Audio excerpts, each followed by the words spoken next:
Hello everyone, this is Abhishek. In this lecture, we are going to cover up the topic resistance. So resistance क्या होती है? It is the property of a substance or conductor due to which it offers obstruction to the flow of electrons or current. Now resistance is measured in ohm. Resistance को हम लोग ओम में major करते हैं. And then ऐसे कौन कौन से फैक्टर्स हैं जिसके ऊपर हमारा रेसिस्टेंस है वो डिपेंड करता है. The very first factor is the cross sectional area of the conducting wire. अगर cross sectional area conducting wire का बढ़ जाता है देन रेसिस्टेंस घट जाएगा, और अगर क्रॉस सेक्शनल एरिया घटेगा then resistance will be increase. Let us see how it occurs. अब इसको देखते हैं कि होता कैसे है. सपोज मान लो कि हमारा एक 4 लेन हाईवे है और उस 4 लेन हाईवे के ऊपर 10 गाड़ियां जा रही हैं. ठीक है. इन द सेकेंड केस एक ऐसा रोड है जिसकी क्रॉस सेक्शनल एरिया कम है. एक ऐसी रोड है जिसकी क्रॉस सेक्शनल एरिया कम है और उस पर भी 10 गाड़ियां जा रही है. अब देखो इस दोनों ही केसेस में किस वाले केस में जो ट्रैफिक लगने के चांसेस हैं वो ज़्यादा हैं. ऐसी रोड जिसका जो क्रॉस सेक्शनल एरिया है वो कम है. ऐसा रोड जिसका क्रॉस सेक्शनल एरिया कम होगा उसमें ट्रैफिक लगने के चांसेस ज़्यादा होंगे, और ऐसी सड़क जिसकी क्रॉस सेक्शनल एरिया हाई होगी उसमें 10 गाड़ियां आसानी से मूव कर जाएंगी. इन द सेम मैनर अगर एक कंडक्टर है जिसका क्रॉस सेक्शनल एरिया ज़्यादा है, सपोज ये कंडक्टर है और इसमें से 10 इलेक्ट्रॉन्स फ्लो कर रहे हैं तो इसमें आसानी से फ्लो करेंगे विदाउट एनी ट्रैफिक. लेकिन अगर वही 10 इलेक्ट्रॉन्स इस छोटे वाले क्रॉस सेक्शनल एरिया वाले कंडक्टर से मूव कर रहे हैं, ठीक है, छोटे क्रॉस सेक्शनल एरिया वाले कंडक्टर से मूव कर रहे हैं तो उनको वो इलेक्ट्रॉन्स उतनी आसानी से मूव नहीं कर पाएंगे.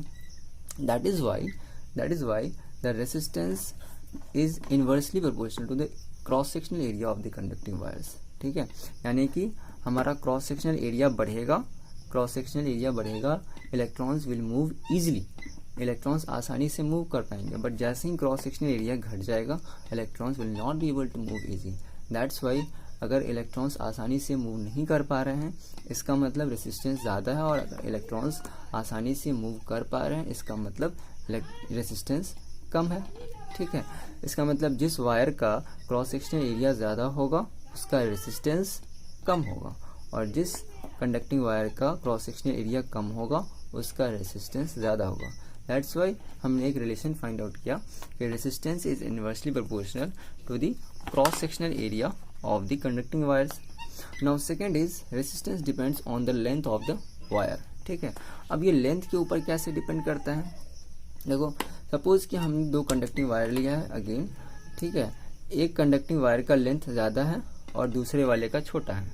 इसकी लेंथ ज़्यादा है और इसकी लेंथ छोटी है. तो इसमें जो इलेक्ट्रॉन्स, सपोज इस दोनों का जो क्रॉस सेक्शनल एरिया है वो सेम है.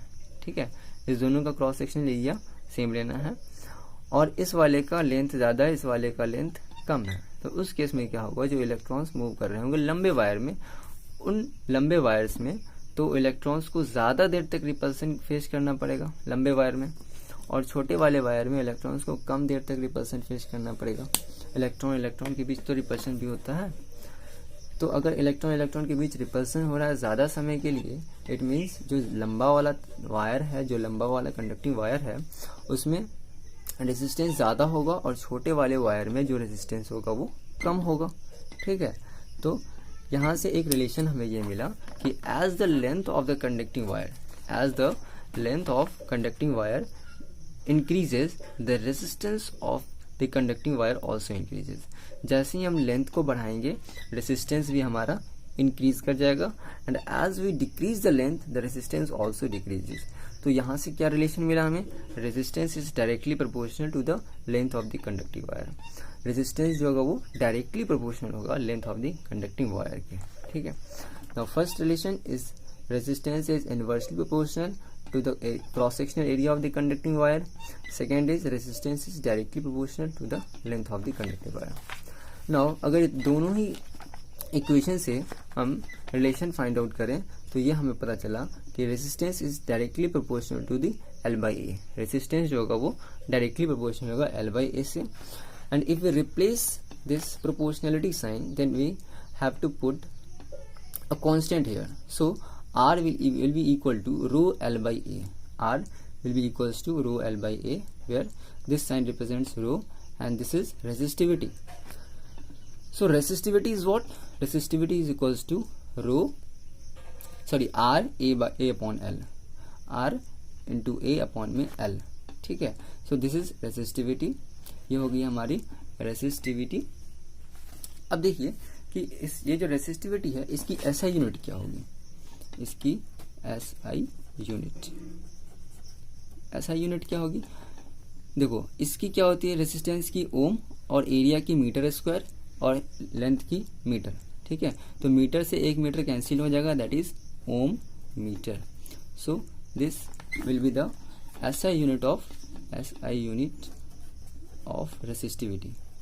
रेसिस्टिविटी की SI यूनिट क्या होगी, ओम मीटर, ठीक है. नाउ रेसिस्टिविटी क्या होती है, SI unit of rho equals to ohm metre. Now resistivity क्या है, resistivity the resistance offered by a wire of unit length. अगर यहाँ पे R की वैल्यू को 1 कर दें, A की वैल्यू को 1 कर दें, L की वैल्यू को 1 कर दें, ठीक है. तो जो रेसिस्टेंस होगा offered by a wire of unit length and unit area of cross section, it is called resistivity और स्पेसिफिक रेसिस्टेंस, ठीक है.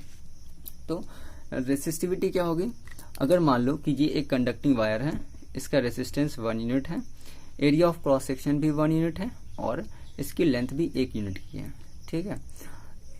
Resistance 1 unit, area of cross section 1 unit and length is of 1 unit.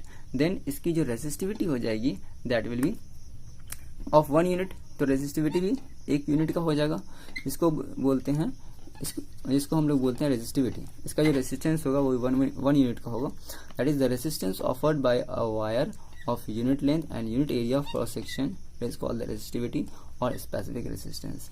Third is resistance of conductor increases as increasing temperature. Suppose कि हमने एक conductor लिया है और इसके टेम्परेचर बढ़ा दिया, ठीक है. As we increase the temperature of the conducting wire, electrons will not be able to flow easily. Electron के बीच में क्या होगा, इलेक्ट्रॉन्स की एनर्जी बढ़ेगी, टेम्परेचर बढ़ेगी तो, और इलेक्ट्रॉन की एनर्जी बढ़ेगी तो क्या होगा, उसका रैंडम मोशन शुरू हो जाएगा. And due to the random motion of electron will not be able to move in one direction easily. किसी एक डायरेक्शन में आसानी से ये मूव नहीं कर पाएगा, जिसकी वजह से हमारी जो कंडक्टिंग वायर है उसकी रेसिस्टेंस बढ़ जाएंगे. Now fourth one is the resistance depends on the nature of material. हर अलग अलग मटेरियल का रेसिस्टेंस जो होगा वो डिफरेंट होगा, ठीक है. डिफरेंट मटेरियल का जो रेसिस्टेंस होगा वो डिफरेंट होगा. So this was about the resistance. Now we have to study about combination of resistors, ठीक है. जो कॉम्बिनेशन ऑफ रेसिस्टर्स हैं इसमें आपको 2 पढ़ने हैं. एक सीरीज कॉम्बिनेशन पढ़ना है और दूसरा पैरेलल कॉम्बिनेशन के बारे में पढ़ना है, ठीक है. तो रेसिस्टर्स को हम 2 तरीके से कंबाइन कर सकते हैं. पहला, अगर हमारे पास 2 रेसिस्टर हैं तो उसको हम लोग सीरीज में कंबाइन कर सकते हैं, और अगर दोनों रेसिस्टेंस को हम लोग पैरेलल में भी कंबाइन कर सकते हैं, ठीक है.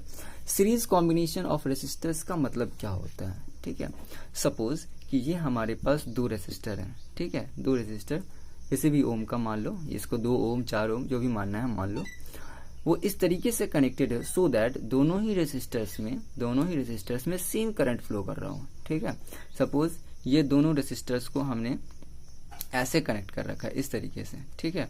और यहाँ से 10 एम्पियर करंट फ्लो कर रहा है. यहाँ से कितना करंट फ्लो कर रहा है, 10 एम्पियर ही करंट फ्लो कर रहा है.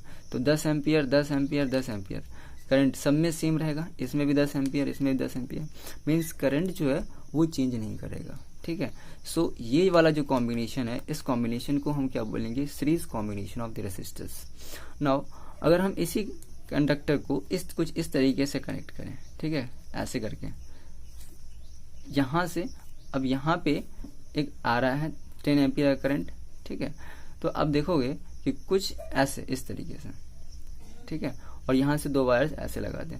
तो इस जंक्शन से क्या होगा, अगर यहाँ पे हम 10 एम्पियर करंट दे रहे हैं, यहाँ पे अगर हम 10 एम्पियर का करंट दे रहे हैं, तो यहाँ से क्या होगा, कुछ करंट इस वाले वायर में जाएगा, कुछ करंट इस वाले वायर में जाएगा. इट मीन्स करंट का यहाँ पे क्या हो रहा है, डिस्ट्रीब्यूशन. तो जिस केस में करंट का डिस्ट्रीब्यूशन हो जाए, करंट डिस्ट्रीब्यूट हो जाए, उसको बोलते हैं पैरेलल कॉम्बिनेशन ऑफ रेसिस्टर. और ऐसे केस जिसमें कि हमारा करंट जो है वो सेम रहे, वो उसका डिस्ट्रीब्यूशन ना हो, तो उसको बोलते हैं हम लोग series combination of the resistor, ठीक है. So this was about series and parallel combination. यहाँ पे हम डायग्राम से भी दिखाए हैं कि हमारा दो रेसिस्टर है, एक R1 और R2, एंड इसको हमने पोटेंशियल डिफरेंस B पे रखा है, करंट I फ्लो कर रहा है, यहाँ R1 से भी I करंट जा रहा है, R2 से भी I करंट जा रहा है, ठीक है। लेकिन पोटेंशियल डिफरेंस जो है वो इस दोनों ही रेसिस्टेंस के ऊपर अलग अलग होगा, ठीक है। इस दोनों ही रेसिस्टेंस का जो के अक्रॉस जो पोटेंशियल डिफरेंस होगा वो डिफरेंट होगा सीरीज में। अगर हम पैरेलल की बात करें तो पैरेलल में इस जंक्शन पे सपोज यहाँ से इस दोनों ही कंडक्टर को, दोनों ही रेजिस्टेंस को हमने V पोटेंशियल पर रखा है, तो यहाँ से जो करंट जा रहा है दैट इज I, यहाँ पे इसका डिस्ट्रीब्यूशन हो जाएगा, इस जंक्शन के ऊपर इसका डिस्ट्रीब्यूशन होगा, और I1 करंट, कुछ करंट इधर जाएंगे, कुछ करंट इधर जाएंगे। इसको हमने इधर वाले करंट को हमने I1 से रिप्रेजेंट करा है, इधर वाले करंट को I2 से रिप्रेजेंट करा है, ठीक है। नाउ करंट इज डिस्ट्रीब्यूटेड किस में? पैरेलल कॉम्बिनेशन ऑफ रेजिस्टर्स में। करंट इज सेम किस में? सीरीज कॉम्बिनेशन ऑफ रेजिस्टर्स में। Now potential difference is distributed in series combination of resistors. Series combination में जो पोटेंशियल डिफरेंस होगा वो डिस्ट्रीब्यूट हो जाएगा, और पैरेलल कॉम्बिनेशन में जो पोटेंशियल डिफरेंस है वो सेम रहने वाला है, ठीक है। नाउ अगर हम फर्स्ट रेसिस्टेंस में यहाँ पे ओम्स लॉ को लगाएं, ठीक है, फर्स्ट रेसिस्टेंस के लिए अगर हम ओम्स लॉ लगाते हैं तो हम लिख सकते हैं कि इसके अक्रॉस, R1 के अक्रॉस जो पोटेंशियल डिफरेंस होगा, ये जो R1 है इसके अक्रॉस जो पोटेंशियल डिफरेंस होगा that will be V1 equals to I R1, वो V1 equal to I R1 के बराबर होगा। V इक्वल्स टू IR होता है ना, पोटेंशियल डिफरेंस बराबर क्या होता है? V इक्वल्स टू IR, तो हम लोग यहाँ पे क्या लिख सकते हैं? V1 equals to I R1। Now second R2 के अक्रॉस, तो from ohm's law V2 equals to क्या लिख सकते हैं हम लोग? I R2। अगर इस दोनों का कॉम्बिनेशन करें जिसका कुछ इक्विवेलेंट होगा जो हमको नहीं पता है, तो हम लोग इसको क्या लिख सकते हैं? R इक्विवेलेंट, ठीक। तो R इक्विवेलेंट में आप देखोगे कि यहाँ से जो करंट जा रहा है वो R इक्विवेलेंट होते हुए पूरे सर्किट में फ्लो करेगा I, ठीक है। अच्छा, तो V यहाँ से हम लोग ओम्स लॉ इसके लिए, इस सर्किट के लिए क्या लिख सकते हैं? V equals to I into R equivalent, V equal to I into R equivalent इस होल सर्किट के लिए लिख सकते हैं, ओके। नाउ इसमें क्या चीज है जो कि डिस्ट्रीब्यूट हो रही है? Potential is distributed, potential difference is distributed. So हम लोग ऐसा लिख सकते हैं जो V होगा, जो टोटल यहाँ से यहाँ तक का V होगा, जो टोटल यहाँ से यहाँ तक का V होगा, उसको हम लोग ऐसा लिख सकते हैं V1 plus V2, no doubt. इसको हम लोग क्या लिख सकते हैं? V1 plus V2। सो यहाँ पे हम लोग क्या लिखेंगे? I into R equivalent, I into R equivalent. V1 को हमने यहाँ से लिया है I into R1 and V2 is I into R2, ठीक है। सो यहाँ से I और I कैंसल आउट हो जाएंगे।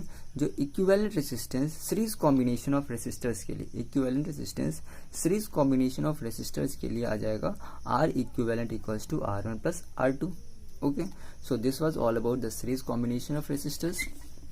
नाउ पैरेलल में आते हैं, तो पैरेलल में क्या होता है? करंट इज डिस्ट्रीब्यूटेड, करंट का डिस्ट्रीब्यूशन होता है, और पोटेंशियल डिफरेंस सेम रहता है, ठीक है। पोटेंशियल डिफरेंस सेम रहेगा, तो अगर पोटेंशियल डिफरेंस सेम रहेगा, हम R1 के लिए इस वाले रेसिस्टेंस के ऊपर ओम्स लॉ लगाते हैं, ठीक है।